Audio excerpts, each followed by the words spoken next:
warahmatullahi wabarakatuh. Halo semuanya, perkenalkan kami dari kelompok 3 sedang berkunjung ke Museum Sultan Mahmud Badarudin II. Perkenalkan, nama saya Niko Yeskiel dengan ujung NIM 100. Perkenalkan, nama aku Ramanda Foktariza dengan ujung NIM 026. Perkenalkan, nama saya Fazira Zahra dengan ujung NIM 20. Perkenalkan, nama aku Pelangi Nadia Yudifa dengan ujung NIM 114. Perkenalkan, nama saya Adven Nathanael Hutapea dan ujung NIM 078. Selamat menyaksikan. Dadah. Sejarah pembangunan Museum Sultan Mahmud Badarudin II.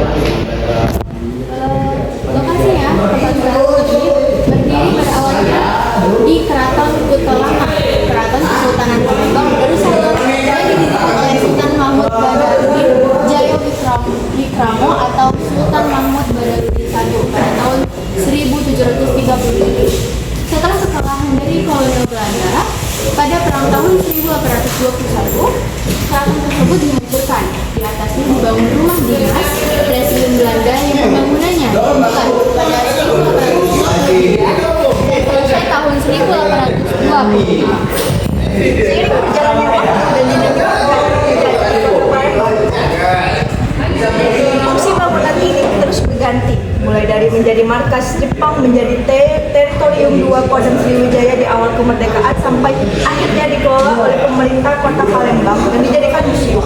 Nama Sultan Mahmud Badarudin II dipilih dan diabadikan sebagai nama museum ini untuk mengenang dan menghargai jasa-jasanya.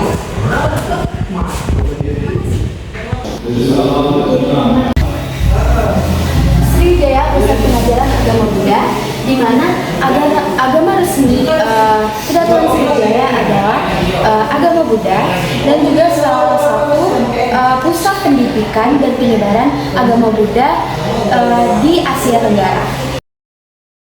Dan di mana ada beberapa arca, yaitu salah satunya adalah arca Buddha dan arca Avalokitesvara. Jadi saya kali ini akan menjelaskan mengenai dua arca yang terdampar di podium berikutnya. Jadi yang pertama itu ada arca Buddha. Jadi kedua arca ini bisa kita lihat bahwa bentuknya ini terbuat dari perunggu dan di bawahnya terbuat dari batu. Jadi arca ini menggambarkan Siddhartha Gautama. Siddhartha Gautama itu siapa? Siddhartha Gautama itu adalah guru spiritual dari wilayah timur laut India yang merupakan tokoh pendiri agama Buddha. Jadi Siddhartha Gautama ini adalah sang Buddha bagi para penganut agama Buddha. Kemudian di sini ada arca Avalokitesvara. Jadi arca ini merupakan perwujudan dari sifat belas kasih dari semua Buddha. Arca ini ditemukan di halaman belakang rumah Baharudin Ijo dalam pendawa di daerah Lemabang. Jadi pada saat ditemukan, tangan kanan dari arca ini, jadi kita lihat di situ peletakannya. Jadi tangan kanannya ini patah terkena cangkul, kemudian ditempelkan lagi oleh penentunya dengan menggunakan semen. Jadi kira-kira ini memang arca yang bisa ditemukan di kerajaan Sriwijaya pada masa kedaluan Sriwijaya.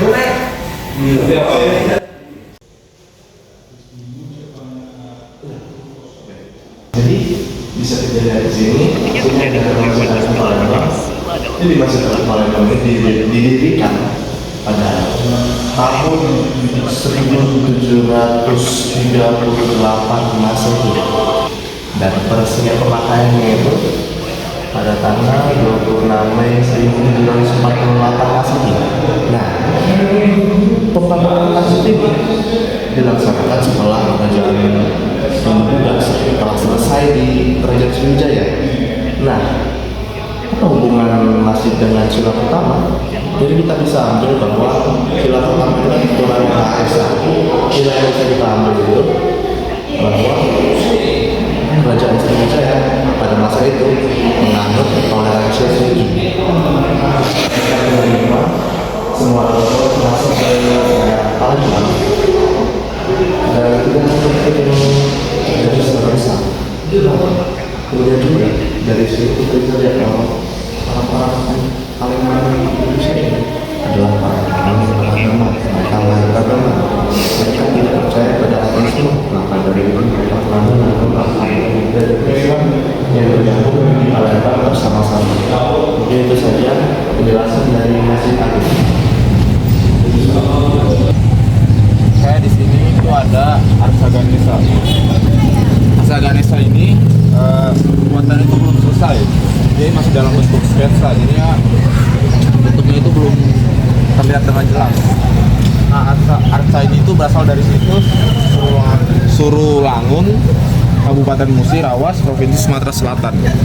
Nah, situs Surulangun terletak di tepi Sungai Rawas. Meskipun belum selesai, dari sketsa yang ada masih bisa diperkirakan bahwa arca ini pun masih berasal dari sekitar abad ke-9 Masehi.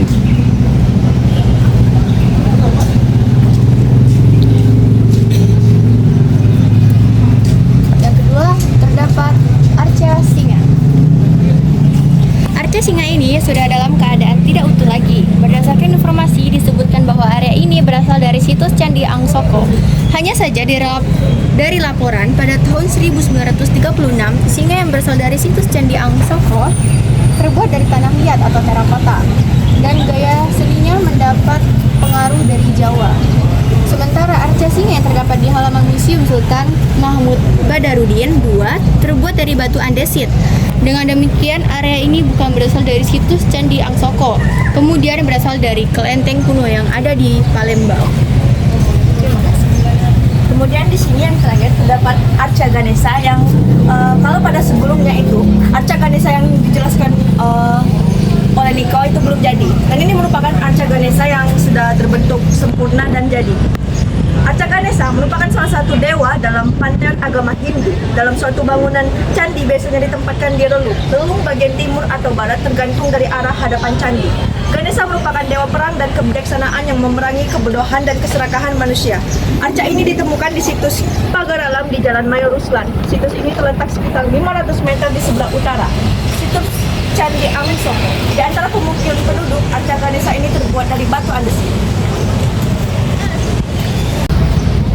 Oke, inilah perjalanan dari kunjungan vlog Pancasila Museum Sultan Mahmud Badarudin II.